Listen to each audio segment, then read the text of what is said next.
ఏడు చెట్టు వంక ఒక్కసారి చూస్తే చాలు పుణ్యం. అంత తేలికగా పుణ్యాన్ని ఇచ్చేది ఇంకా లోకంలో ఏముంటుంది? దర్శనం, స్పర్శనం. మీకు అవకాశం ఉందా? ఒకసారి మారేడు చెట్టును ముట్టుకుంటే చాలు. సూర్యాస్తమయం కాకముందు ఒకసారి మారేడు చెట్టును ముట్టుకుంటే చాలు. స్పర్శనం, దర్శనం పుణ్యం.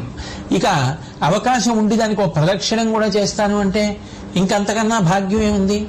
కంచి కామకోటి పీఠాధిపత్యం వహించిన మహాపురుషులు, నడిచే దేవుడిని పేర్గాంచినటువంటి మహాపురుషులు, అపర శంకరావతారమని కీర్తింపబడినటువంటి వారు భారతదేశం నలుచెరగుల సన్యాస ధర్మాన్ని కించితు తప్పకుండా పాదచారి అయి పర్యటించినటువంటి వారు నిరంతరము కామాక్షి పరదేవత యొక్క నామాన్ని ఉచ్చరిస్తూ ఉండడం అలవాటు పడినటువంటి వారు శాంతాకృతిం హితవచ పరిభాషమానం గంభీర భావముతులం విజితా